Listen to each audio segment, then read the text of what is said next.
Ayo bawa harta ke surga. Dukung pembangunan sekolah Islam Mufid dengan donasi ke rekening atas nama Yayasan Muflih untuk Islam dan Dakwah. Bismillahirrahmanirrahim. Assalamualaikum warahmatullahi wabarakatuh. Alhamdulillahi wa kafa, wassalatu wassalamu ala rasulillahil mustafa wa ala alihi wa ashabihi wa man iqtafa. Hadirin dan hadirat yang dirahmati Allah, kita bersyukur kepada Allah pada kesempatan malam hari ini kita bisa lanjutkan kembali pembahasan Rasyul Barat Syarah Al-Adab Al-Mufrad. Sekarang kita masuk di dalam bab ke-94 tentang Qisasul Abd. Kemarin di BDI kita bahas bab ke-93, yaitu tentang kalau seseorang menampar budaknya dan itu tidak karena kesalahannya, maka kafaratnya adalah memerdekakan si budak meskipun tidak wajib.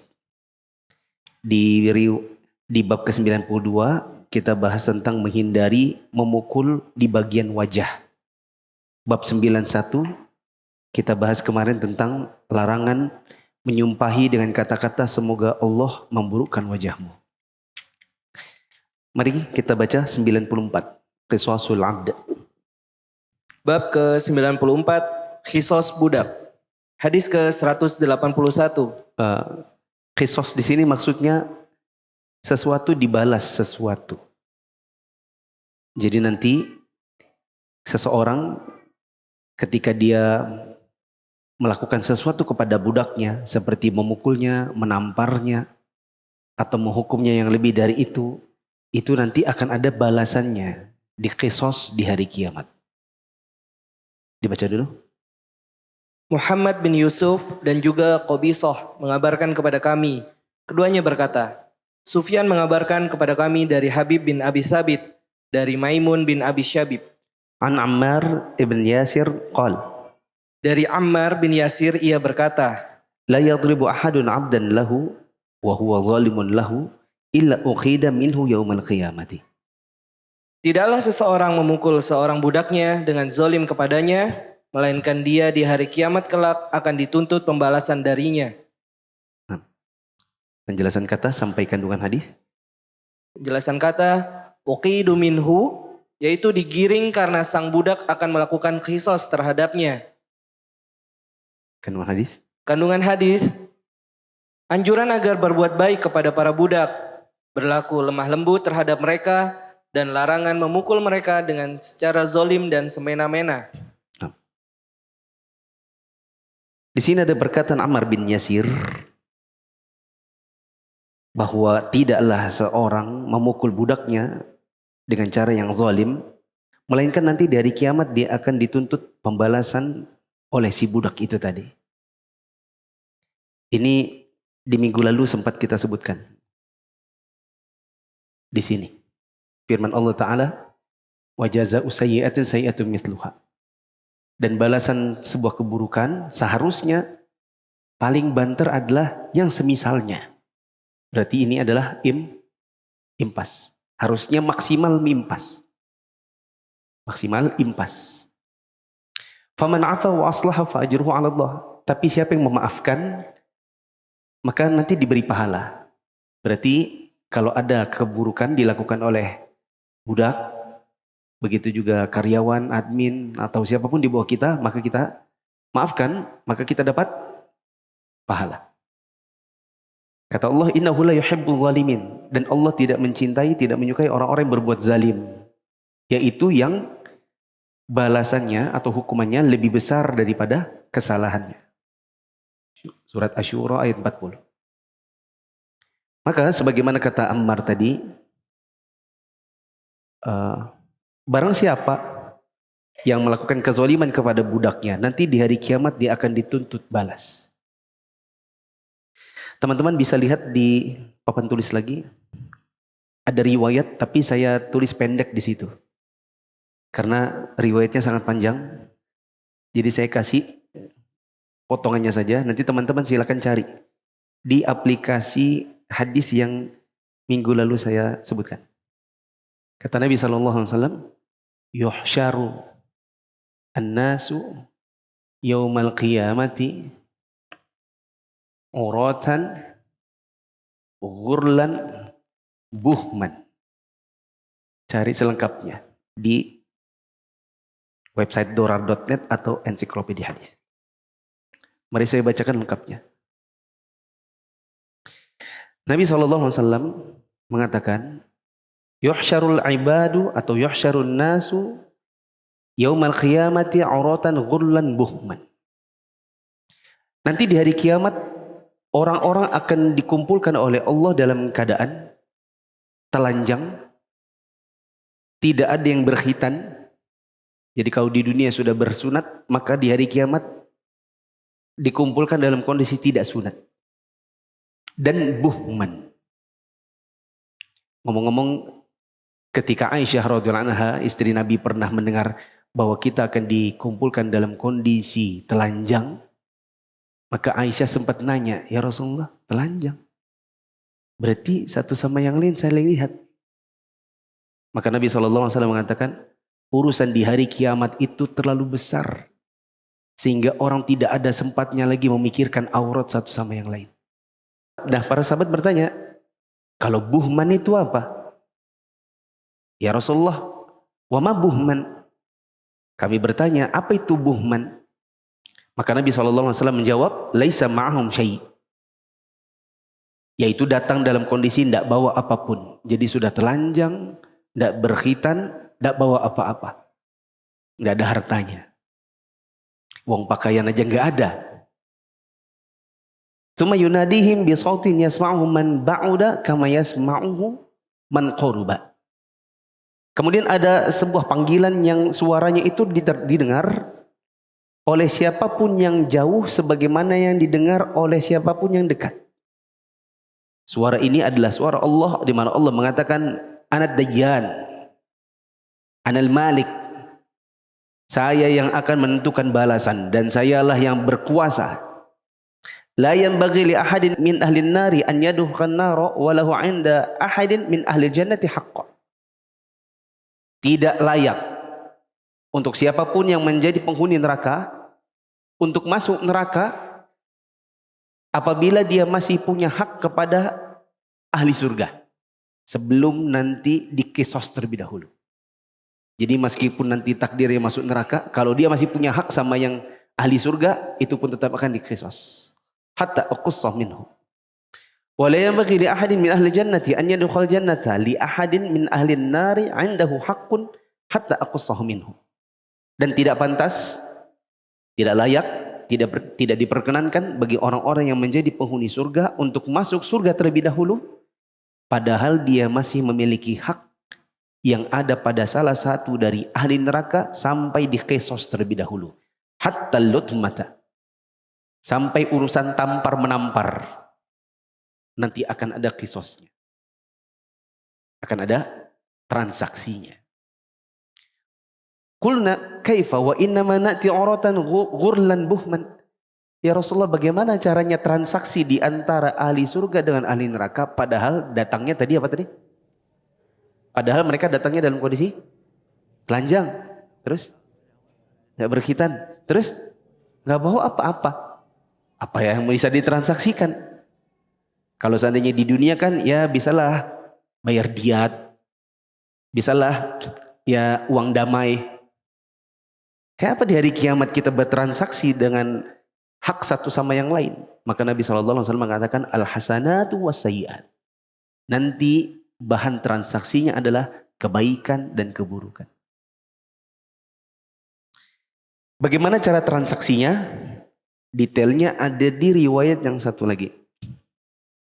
Kata Nabi SAW, Atadaruna manil muflis. Ada riwayat mal muflis.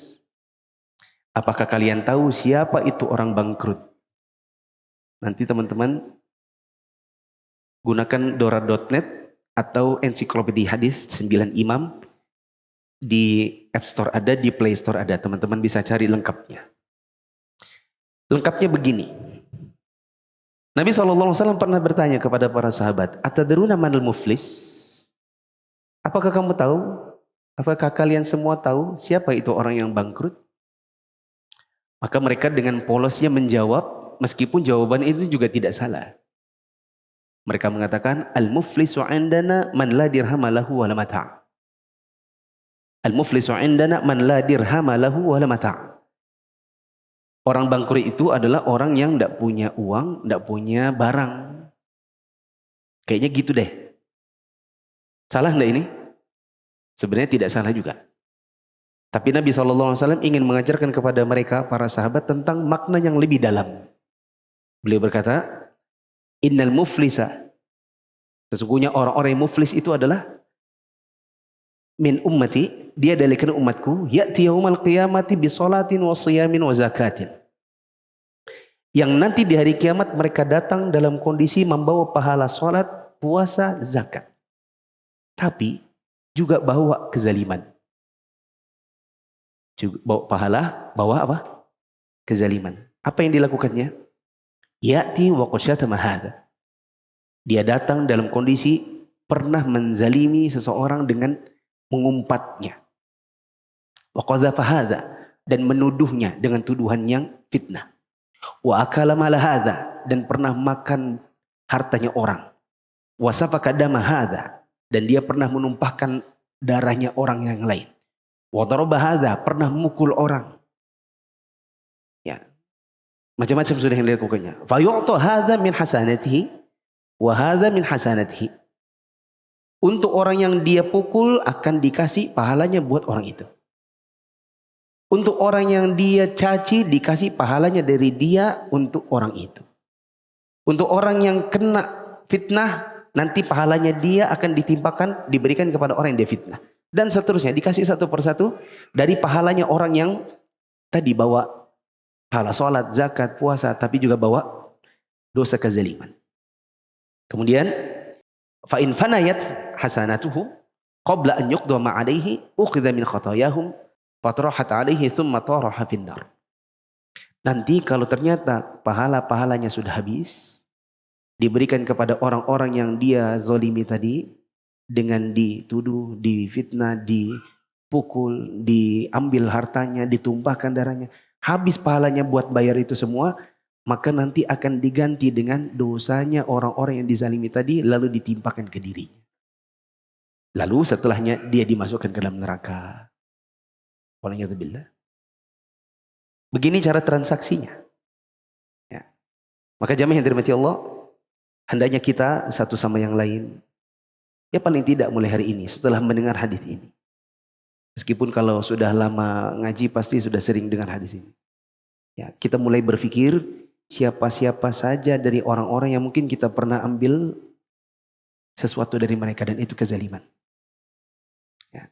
Ada hak ortu. Ada hak orang tua yang mungkin tidak ditunaikan oleh kita sebagai anak. Sebaliknya ada hak anak yang kita orang tuanya tidak menunaikannya. Mungkin ada haknya suami yang tidak ditunaikan istri. Ada haknya istri yang tidak ditunaikan suami. Mungkin suami dulu suka mukul. Ya. Oh iya, teman-teman yang dirahmati Allah. Kalaupun seandainya orang yang kita pukul, yang kita zalim itu lupa, Allah enggak lupa. Jadi kalau misalnya kita suami istri ya, sudah belasan tahun nikah, anak juga sudah besar-besar. Dulu waktu di pertama-tama nikah, pernah mukul misalnya. Terus gak minta maaf. Kita menyelesaikannya hanya dengan sekedar misalnya pura-pura lupa. Sok-sok tegur-menegur lagi. Terus makan, nah terus ketawa-ketawa, terus berhubungan. Istri sebenarnya menyimpan misalnya, di hati itu nyimpan dia. Bahkan dia tulis di diarinya, tahun sekian, hari sekian, jam sekian. Kan kadang-kadang istri gitu ya, nulis sesuatu. Itu tidak hilang dari catatannya. Kalaupun dia lupa, maka catatannya di hari kiamat masih ada. Maka jangan sampai nanti di hari kiamat justru pahala kita dikasih ke istri. Dosanya istri dikasih ke si suami. Ini sebagai simulasi saja. Tapi mungkin juga tak jarang yang memukul ini bukan suami mukul istri, tapi istri pukul suami. Mungkin zaman belum ngaji, istrinya juga suka bukan mukul lagi, mukul nyakar. Ya. Mungkin ada bekas kukunya di pipi suami.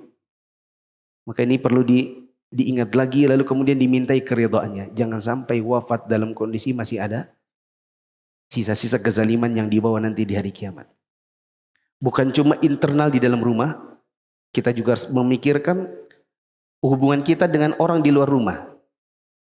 Mungkin kita pernah zalimi tetangga, mungkin kita pernah zalimi teman, mungkin kita pernah zalimi orang lain di jalanan, mungkin kita pernah zalimi orang di internet, ya, terutama guru-guru kita yang sudah ngaji. Kadang-kadang tidak ada yang bisa dizalimi kecuali sesama teman ngaji atau gurunya. Ya. Begitu juga mungkin kita dulu waktu sekolah, ya, pernah berbuat kezaliman kepada guru. Ya, misalnya kita kempesi ban motornya, ya, kita sembunyikan barangnya karena jengkel, ya, sembunyikan sepatunya, kaos kakinya pas Jumatan. Ya. Bahkan saya pernah lihat di sekolah saya, di angkatan saya, ada guru yang mungkin menjengkelkan. Begitu dia masbuk, terlambatkan dia 2 rakaat. Begitu dia berdiri, ada anak yang saking jengkelnya ditepes dari belakang kepala guru itu. Ya. Terus orang ketawa-ketawa, gitu. Pembalasan katanya, mumpung dia masih sholat. Karena dia tidak akan noleh ke belakang. Nah, di sini ada anjuran agar kita berbuat baik kepada budak, berlaku lemah lembut kepada mereka, dan tidak boleh memukul mereka secara zalim. Kalaupun harus menghukum, maka maksimal apa tadi? Impas. 182. Hadis ke-182. Abu Umar Hafs bin Umar mengabarkan kepada kami, ia berkata, Syu'bah mengabarkan kepada kami, ia berkata, Abu Ja'far mengabarkan kepadaku, ia berkata, Sami'tu Aba Layla qal. Aku pernah mendengar Abu Layla mengatakan, Kharaja Salman. suatu kali Salman pernah keluar dari rumahnya. Boleh dicatat Salman di situ Salman Al-Farisi, sahabat Nabi. Salman siapa? Al-Farisi. Salman Al-Farisi pernah keluar rumah. Fa idza 'alafu dabbatihi yatasaqatu minal ari. Tiba-tiba ia melihat makanan untanya berjatuhan dari tempat makan ternak. Faqala li khadimihi laula anni akhafu al-qisasa la auja'tuk. Lalu ia berkata kepada budaknya, sekiranya bukan karena aku takut kisos atau di akhirat, niscaya aku pukul engkau dengan keras. Penjelasan kata? Al-ari yaitu tempat penambatan atau makanan hewan. Al-kisosu yang dimaksud dalam asar di atas adalah kisos di akhirat, kelak. La auja'tuk. Aku akan memukulmu dengan pukulan yang menyakitkan. Nah. Perhatikan teman-teman.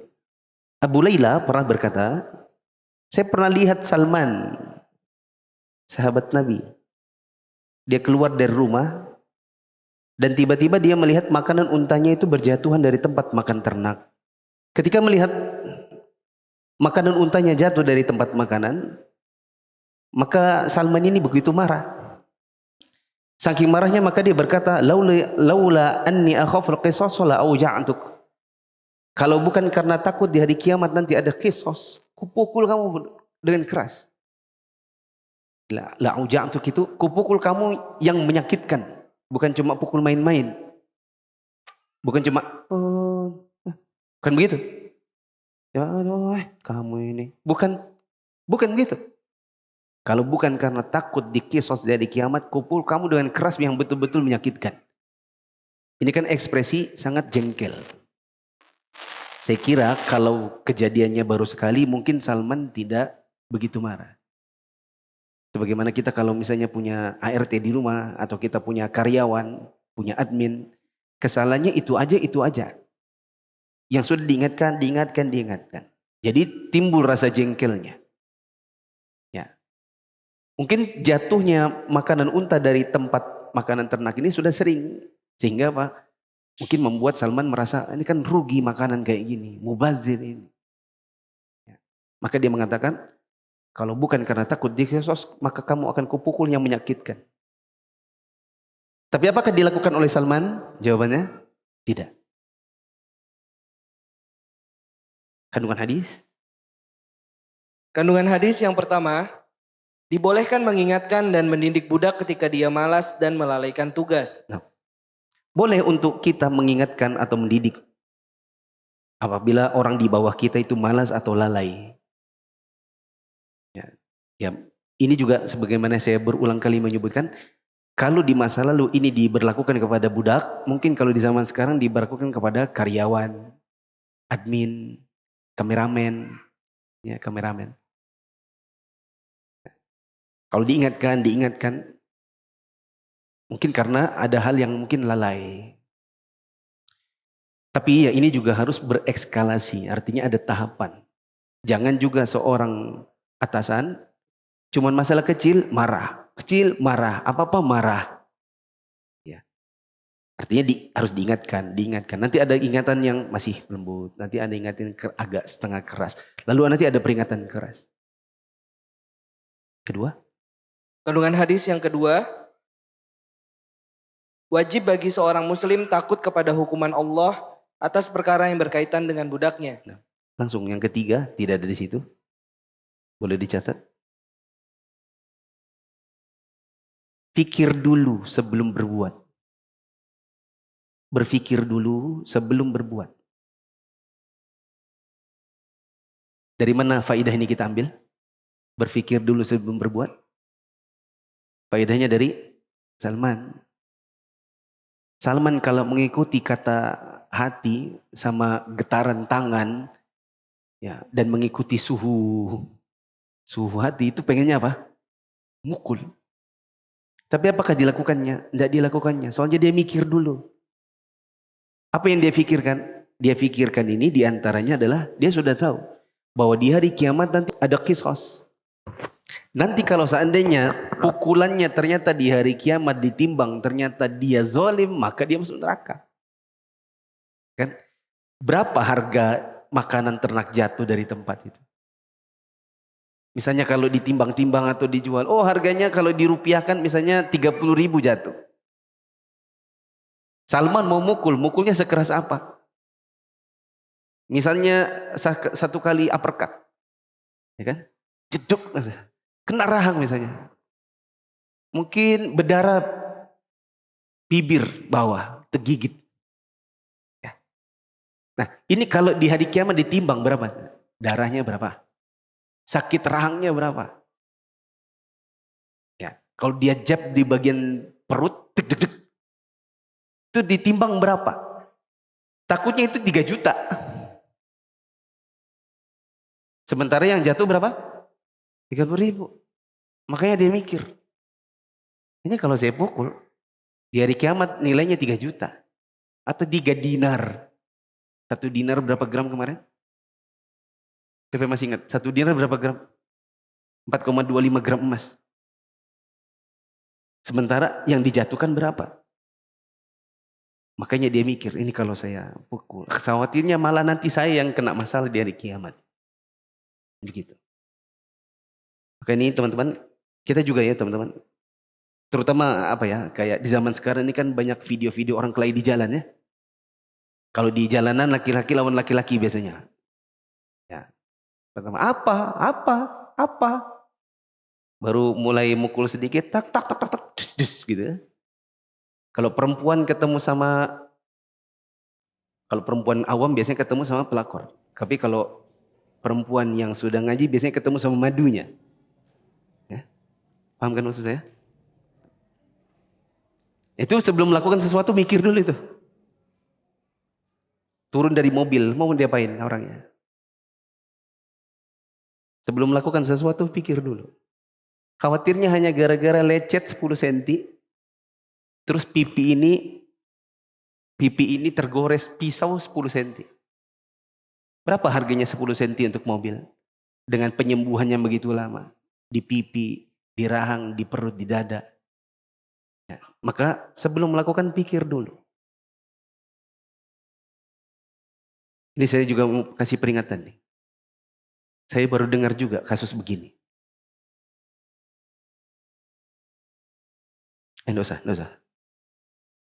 Soalnya ini kasusnya betul-betul mengerikan, nggak bisa dinalar, dan mungkin khawatir didengar santri.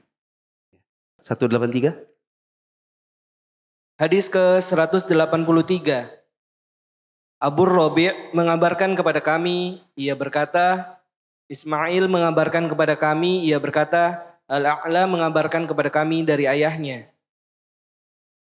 An Abi Hurairah radhiyallahu anhu anin Nabi sallallahu alaihi wasallam qala. Dari Abu Hurairah, dari Nabi SAW, beliau bersabda, La tu'addunnal huququ, boleh juga huquqa. Dua-duanya dibenarkan. La tu'addunnal huquqa atau huququ ila ahliha. Sungguh hak-hak itu akan dipenuhi dengan pemiliknya. Hatta yuqada lisyatil jamma'i minasyatil qarna. Hingga kambing yang tidak bertanduk digiring untuk membalas kambing yang bertanduk. Nah, penjelasan kata? Penjelasan kata al-jamma'u, yaitu kambing yang tidak bertanduk. Nah.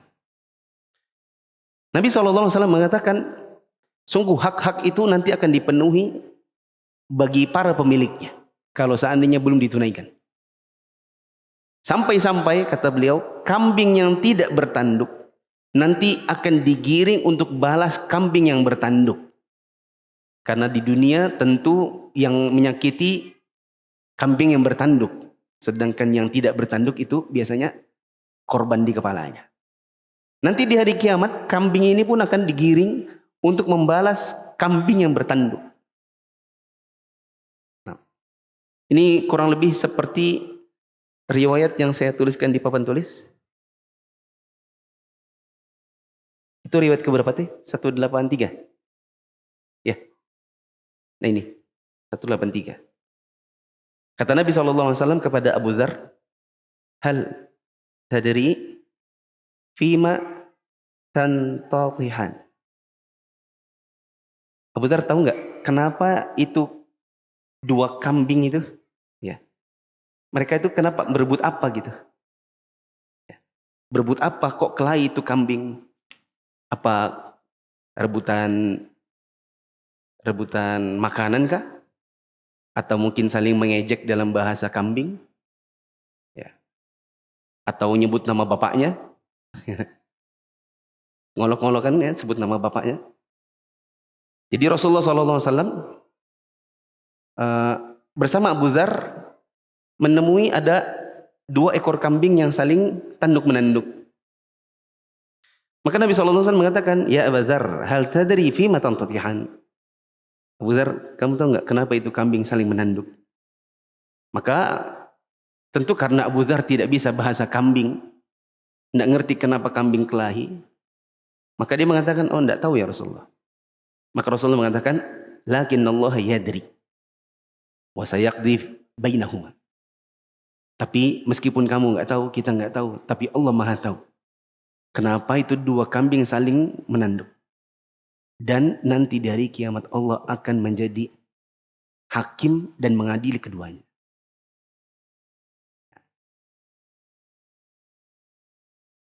Perlu dicatat dulu dekat situ. Cari tempat untuk mencatat. Qisas di hari kiamat juga berlaku pada binatang. Qisas di hari kiamat juga berlaku bagi binatang.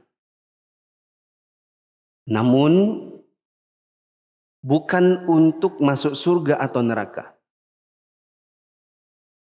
Namun bukan untuk masuk surga atau neraka. Kayak apa nanti mereka dihadiri di hari kiamat? Mereka akan dihadapkan, lalu kemudian mereka saling membalas, lalu kemudian Allah mengatakan jadilah tanah. Kuni turaba. Jadilah tanah. Itulah kenapa juga orang kafir nanti di hari kiamat berkata, andai saja saya jadi tanah. Di surat An-Naba. Ya laitani kuntu turaba. Duh, andai saja saya ini cuma tanah. Karena nanti untuk binatang-binatang setelah mereka saling dibalas, semuanya jadi tanah. Yang masuk surga atau neraka hanya manusia. Apa dalil pendukung bahwa di hari kiamat nanti pengadilan itu juga berlaku buat binatang. Di situ saya tuliskan di bagian bawah. Ada di bagian bawah beberapa ayat. Nanti teman-teman cari sendiri. Pertama di surat At-Takwir ayat 5. Allah mengatakan, wa idzal wuhusyu husyirat. Dan ketika nanti hewan-hewan atau binatang-binatang liar semuanya dikumpulkan. Di hari kiamat mereka dikumpulkan. Buat apa? Buat mereka kisos. Di surat Al-An'am ayat 38. Allah katakan, wala ta'iri yatiru bijanahi illa umamun amthalukum.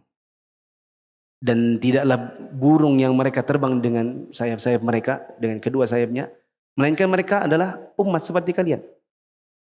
Ma faradna fil kitabi min syai' tsumma ila rabbihim yuhsyarun. Ya, dan nanti mereka pun kepada Rabb-nya akan dikumpulkan. Di surat apa yang terakhir? An-Naba ayat 40 itu tadi. Orang-orang kafir berkata, seandainya saya ini cuma tanah. Nah, karena melihat hewan-hewan setelah saling diadu untuk membalas satu sama yang lain atas kezaliman yang dilakukan temannya, maka semuanya nanti akan jadi tanah. Nah, kandungan hadis. Kandungan hadis yang pertama, kewajiban menunaikan segala hak kepada mereka yang memilikinya. Nah, di sini kita diajarkan oleh Nabi SAW untuk berusaha menunaikan segala hak yang orang punya. Jangan sampai dibawa ke hari kiamat. Karena kalau nanti sampai di hari kiamat, nggak selamat. Ya. Kenapa nggak selamat? Karena hewan aja nanti akan diadu. Apalagi manusia. Untungnya bagi hewan, setelah mereka diadu, mereka kisos, nanti mereka semua jadi tanah. Adapun kita, kemungkinannya dua. Kalau tidak masuk surga, masuk neraka. Maka teman-teman yang dirahmati Allah ini, teman-teman semuanya, ya, mungkin di antara kita ini ada yang karyawan, ada yang pengusaha. Kalau karyawan berarti punya amanah. Teman-teman misalnya sering tidak hadir, tidak ada kabar, tapi terima gaji full. Itu nanti di hari kiamat akan ditagih. Ya, saya dulu waktu masih PNS pernah 2-3 kali nakal. Tapi nakal karena saya tidak tahu kalau tidak boleh begitu. Saya PNS, tapi dulu sudah mulai ngisi-ngisi pengajian. Nah, dulu ada rutin di PLN selama kurang lebih 3 tahun saya ngisi. Awal-awalnya adalah sekitar dari 2014. Ngisi itu hari Senin supaya bisa asar di sana 3:30 saya sudah keluar. 3:30 keluar, sementara jam fingerprint untuk pulang itu kan jam 4. Berarti saya korupsi berapa waktu? 1/2 jam. Saya pikir dulu boleh saya ambil 1/2 jam, tapi besok saya akan ganti 1/2 jam. Jadi besok saya pulang 4:30. Jadi kalau Selasa saya pulangnya 4:30 untuk mengganti 1/2 jam yang saya ambil di hari Senin. Saya pikir boleh begitu. Karena dulu ada teman yang bilang kalau di total begitu. Kamu datang jam 7:30, kamu bisa pulang misalnya jam 5. Tapi kalau kamu mundur jam 8, maka kamu pulangnya 5:30 misalnya. Saya pikir pun sama. Sampai beberapa kali dilihat oleh bagian umum, ditanyain, Mas mau kemana Mas? Anu Bu, ada ngisi pengajian di PLN. Kenapa sudah fingerprint? Ya supaya kan mau pulang, jadi nggak kesini lagi. Besok saya ganti. Oh nggak usah, fingerprint nggak usah. Nanti aja, pergi aja ngisi, nanti pulang baru fingerprint. Wah ini ngajar korupsi lebih lagi. Ya. Kacau juga nih ibunya nih. Ya. Dia bilang, enggak Bu, saya mau ganti. Nah baru dia bilang, saya kalau di PNS itu enggak ada sistem begitu. Pulang cepat itu potong. Datang lambat itu potong. Makanya di fingerprint itu ada tulisannya kan pemotongannya. Berapa persen dari tunjangan. Maka sudah potong-potong aja. Oh begitu. Berarti lebih fair lagi ya kalau saya fingerprint jadi lebih potong. Ya, dipotong jadi sudah. Nah, kayak gitu aja. Iya. Ya tapi jangan juga tiap minggu. Ya juga ya. Ya. Akhirnya pokoknya setiap Senin saya fingerprint 3:30. Tapi ada tapinya. Satu. Lama-lama gelisah juga. Ini kan kayak korupsi tiap Senin. Meskipun dipotong. Oke, saya nggak ambil di hari kiamat. Ya. Nggak ada tuntutan di hari kiamat karena sudah dipotong. Cuma ini jadi kayak tidak fair dengan amanah. Dua, ini bagaimana gajinya? Terus saya mulai berpikir, ini kalau gajian jangan-jangan lengkap. Karena kadang-kadang saya nggak buka itu amplop gaji itu. Nah, ada kalanya saya buka di tempatnya bendahara di kantor. Buka. Mas, ini berapa mas? Sesuai gajinya mas. Lihat di amplop. Ini nggak ada potongannya mas. Nggak ada. Loh, saya kan fingerprint 3:30 setiap Senin 4 kali. Harusnya dipotong dong. Gak apa-apa mas, biar aja. Ngajak masuk neraka ini orang. Coba hitung. Masukkan kan bisa ini ya. Ada Excelnya. Coba potong. Nah, jadi berapa? Sekian. Saya kembalikan di tempat. Ya. Ini kalau kita jadi karyawan. Kalau kita jadi pengusaha, misalnya kita punya klien, kita punya customer. Ya. Customer kita misalnya di bidang apa? Bidang haji umroh. Ya, kita janjikan misalnya bintang 5, lalu sampai di sana bintang 3, setelah itu cuman afwan. Afwan kami ini. Jadi hotelnya ini Pak, iya hotelnya ini. Afwannya ya, namanya juga ini adalah jihad. Jihad itu harus bersabar. Ya. Habis itu orang tidak ditunaikan tuh berapa selisihnya, nggak dihitung. Jangan sampai di hari kiamat kita bawa haknya orang. Saya ingatkan teman-teman yang punya utang, bayar utang. Jangan lari. Dan jangan tombok menondok. Jangan tombok menombok, nanti malah susah sendiri. Nanti malah nggak punya muka. Ya, malah nanti dikenal si tukang gali lubang tutup lubang. Ya. 2. Kandungan hadis yang kedua, hadis di atas menunjukkan keadilan Allah Azza wa Jalla karena segala perbuatan di dunia akan mendapatkan balasan yang setimpal di akhirat kelak. Meskipun pihak yang berbuat zalim adalah hewan yang bukan makhluk yang dibebani hukum syariat. Hewan itu makhluk tidak mukallaf. Tidak ada beban syariat. Tetapi mereka pun bila melakukan kezaliman satu sama yang lain, nanti di hari kiamat ada qisasnya. Apalagi kita, manusia. 3. Kandungan hadis yang ketiga, qisas yang dilakukan oleh kambing yang tidak bertanduk terhadap kambing bertanduk bukanlah qisas karena taklif, melainkan sebagai balasan atas kezaliman yang dilakukan kambing bertanduk kepadanya. Sehingga nanti di hari kiamat bukan dengan saling melempar pahala dan dosa, tapi mereka dibalas dengan menanduk, lalu kemudian semuanya akan dijadikan tanah. Nomor 4 tidak ada di situ, boleh dicatat.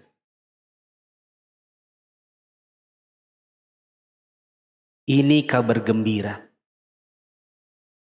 Ini kabar gembira. Buat yang dizalimi. Buat kita yang dizalimi. Dan di dunia tak terbalaskan.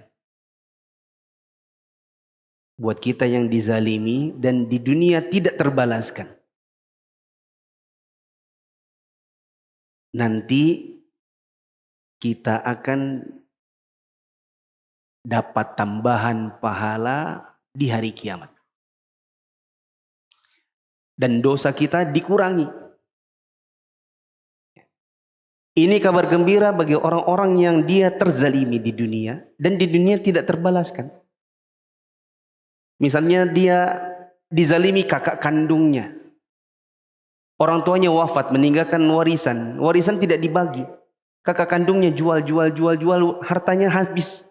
Lalu kemudian nggak ada yang didapatkannya dari orang tuanya. Padahal dia punya hak. Ya, apalagi misalnya dia laki-laki, seharusnya dia 2 kali kakaknya yang perempuan. Ternyata kakaknya perempuan ini sekongkol sama suaminya misalnya. Ya, kita jadi adik ipar jadi nggak enak sendiri. Kita mau nuntut nggak bisa. Ya, akhirnya kita bilang gini, ya sudahlah. Di dunia saya nggak dapat apa-apa, tapi nanti dari kiamat kita dapat tambahan pahala. Ingat teman-teman, di hari kiamat kebutuhan kita akan pahala itu besar. Kebutuhan kita akan dapat tambahan pahala itu jauh lebih besar kebutuhannya dibandingkan orang sekarang mau haji furoda nggak keluar-keluar visanya. Ya. Buat yang lagi ketar-ketir, ya Allah berikan aku visa, berikan aku. Itu, kegalauan itu jauh di bawah dibandingkan dengan kegalauan kita. Waduh, aku ini selamat gak ya? Terus dapat tiba-tiba tambahan pahala dari orang-orang yang tadi. Mungkin saudara kandung yang gak ngasih hak kita. Mungkin dari suami yang pernah mukul kita tapi gak minta maaf. Mungkin dari istri kita yang pernah cakar kita tapi gak minta maaf. Mungkin dari tetangga kita yang dia bangun rumah ternyata tanah kita diambilnya semeter. Mau suruh bongkar gak enak juga, kasihan juga. Ya, kita mau nuntut, dia yang marah. Kita akan dapat tambahan pahala dari orang yang utang sama kita tapi tidak dibayar-bayar. Kalau kita tagih malah dia kayak singa. Waktu dia datang dia kayak kucing. Ya. Begitu kita yang datang untuk nagih dia yang kayak singa. Itu ketika sudah sampai di hari kiamat nanti ternyata tidak terbayar di dunia. Jangan khawatir. Kita dapat tambahan pahala. Yang itu akan sangat menyenangkan. Dan kita akan dikurangi dosa. Karena itu sangat meringankan. Sebaliknya, ini kabar buruk. Buat orang yang masih punya hak orang di tangannya tapi tidak ditunaikannya. Yang mungkin selama ini cuma afwan dengan berharap orang itu maafkan. Bisa jadi orang itu, ya sudahlah. Saya nggak usah kesini lagi, nanti kita lihat dari kiamat. Itu jangan dianggap enteng. Jangan lega, oh alhamdulillah cuma di hari kiamat. Ya. Nanti berat di hari kiamat. Ya. Mending ini kalau nggak sanggup untuk membayar hutang, mending datangin dia, bilang gini, saya nggak punya uang, tapi saya masih punya badan. Terserah kamu pekerjakan apa di rumah. Saya suruh saya untuk cabut rumput, kah cuci piring, kah cuci baju, kah terserah. Yang penting bisa bayar, tapi pakai tenaga. Karena saya betul-betul nggak punya uang, misalnya. Daripada cuma afwan. Andalannya yang sudah ngaji AA. Apa itu? Afwan akhi. Afwan akhi. Ya. Azan.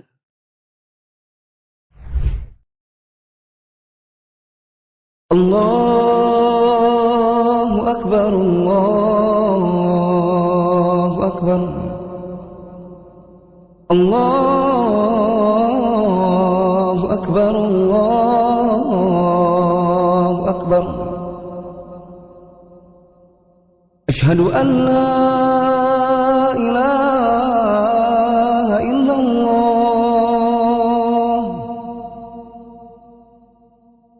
Ashhadu an la ilaha illallah. Ashhadu anna Muhammadar Rasulullah.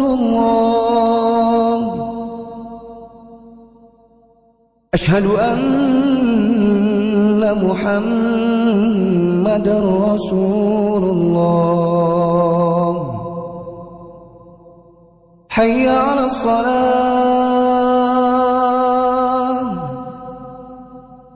Hayya 'alas salah.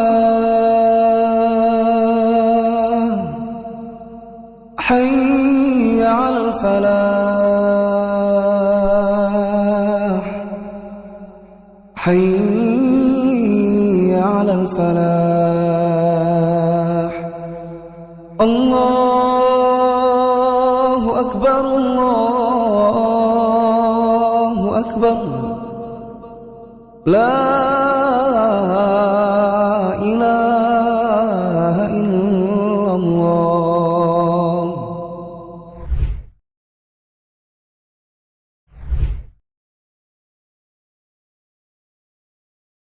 Mari kita baca 184. Tapi ini tidak usah dibaca Arabnya lagi karena riwayat ini dhaif. Langsung saja dari Ummu Salamah. Hadis ke-184 dari Ummu Salamah, yaitu istri Nabi SAW, bahwa Nabi SAW suatu kali berada di rumahnya. Beliau lalu memanggil budak wanitanya atau budak wanita Ummu Salamah. Budaknya itu enggan datang, maka tampaklah kemarahan di wajah beliau. Ya. Nabi atau istrinya Ummu Salamah punya budak. Budaknya budak perempuan yang masih remaja. Ya. Tapi sudah bisa bekerja, sudah ngerti. Dipanggil gak datang-datang. Padahal Nabi punya kebutuhan. Maka marahlah Nabi terlihat di wajahnya. Terus Ummu Salamah lalu menuju tirai dan mendapati budak itu sedang bermain. Ya, Ummu Salamah menuju tirai. Ada juga yang menerjemahkan ilal hijab, itu maksudnya pakai hijab keluar. Pakai hijab terus keluar. Mau cari si budak. Mana itu anak perempuan?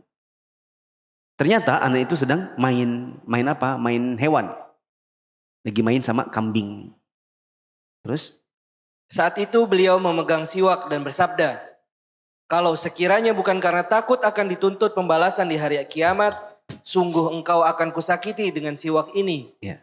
Nabi SAW pegang siwak dan bersabda, kalau sekiranya bukan karena takut nanti di hari kiamat di kisos, kusakiti kamu pakai kayu siwak ini. Tapi riwayat ini dhaif. Riwayat ini lemah. Dan bahkan mungkin cenderung bertentangan dengan riwayat Anas. Masih ingat riwayat Anas 2 minggu lalu?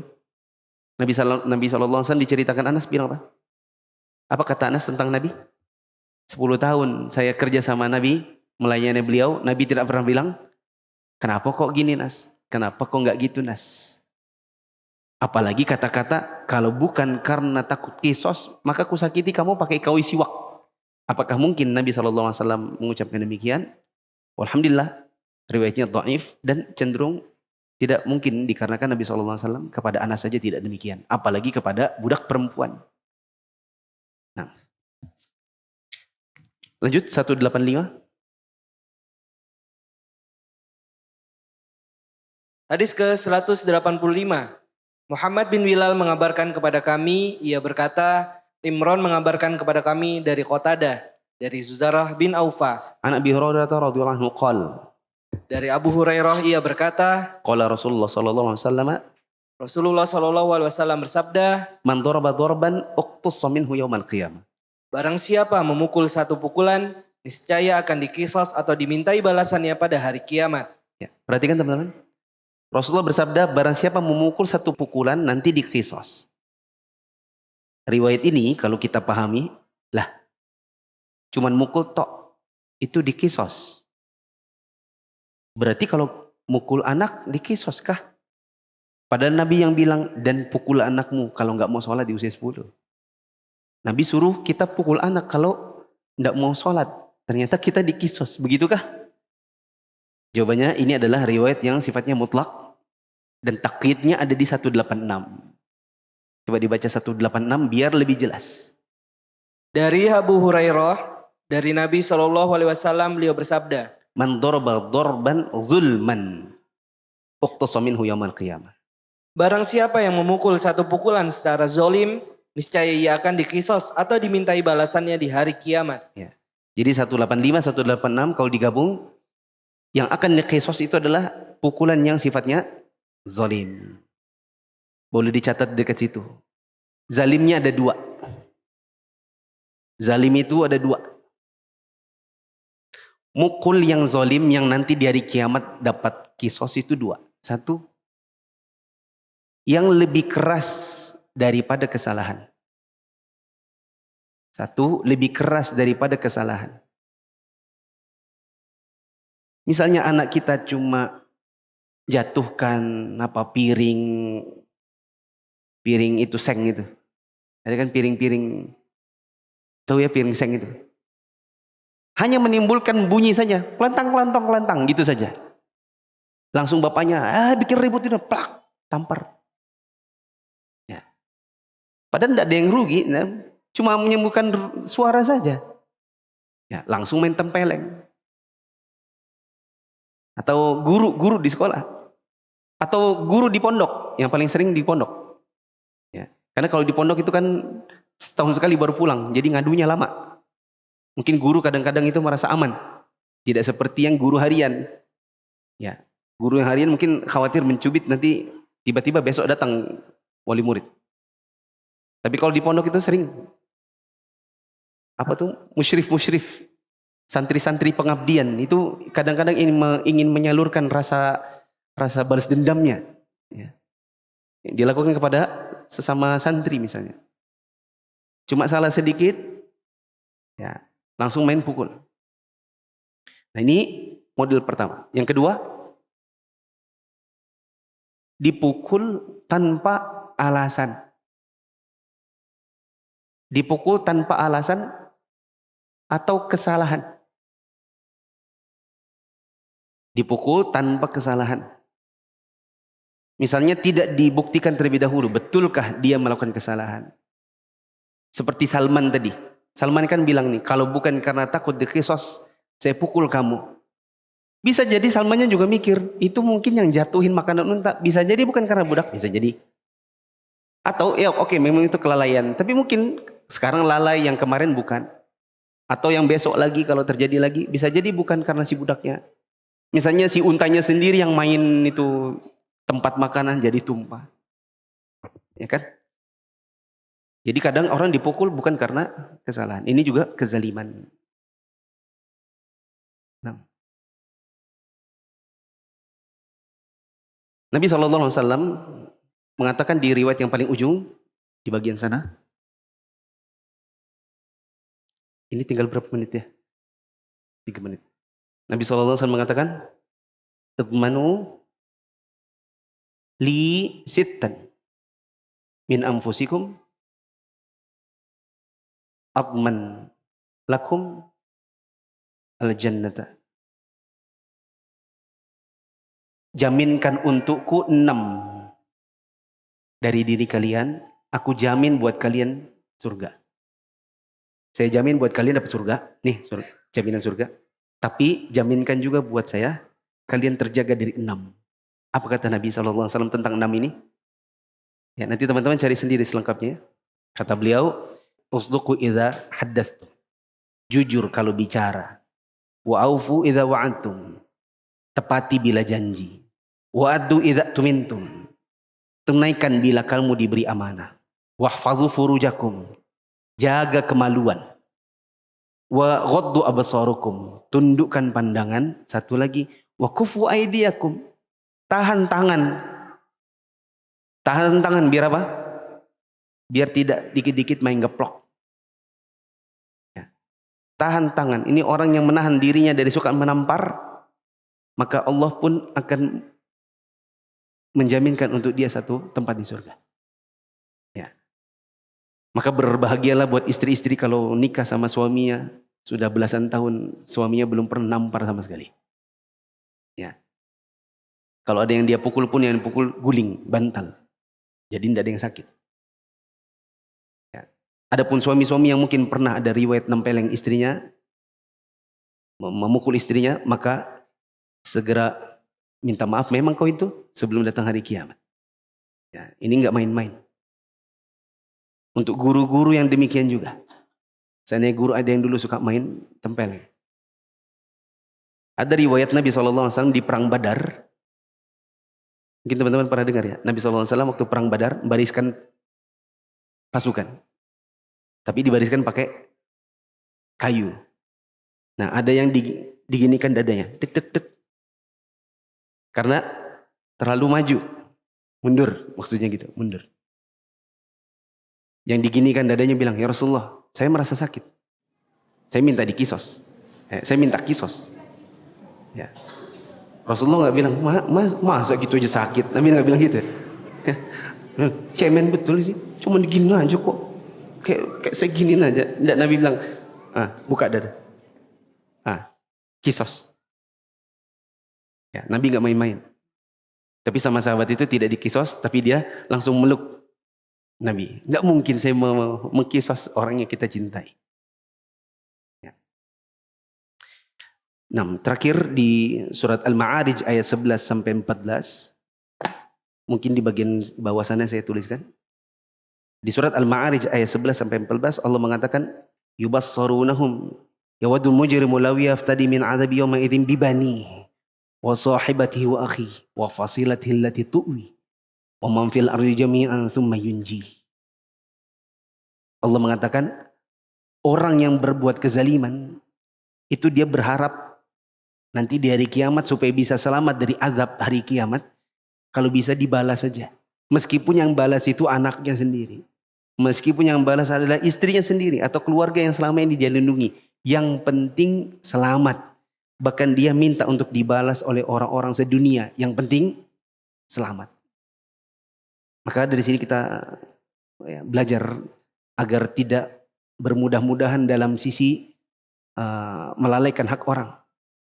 Ya, kalau seandainya kita pernah berbuat zalim kepada orang lain, maka hendaklah kita minta maaf. Saya pribadi, saya minta maaf kepada teman-teman semuanya bila seandainya saya pernah berbuat zalim, tapi saya mungkin tidak ingat pasti. Kalau antum ada yang ingat, bilang sama saya, nanti kita ngopi. Di sini ada banyak admin, mantan admin. Mungkin di sini juga ada beberapa anak magang, baik yang sambil magang, masih magang maupun yang sudah lulus magang, pun ikut kajian. Jika seandainya mungkin Ustadz Muflihnya pernah berbuat zalim sama antum-antum semua, maka mohon dimaafkan. Dan antum mau kisos apa? Ya kan? Bilang. Subhanakallahumma wa bihamdika asyhadu an la ilaha illa anta astaghfiruka wa atubu ilaik. Assalamualaikum warahmatullahi wabarakatuh.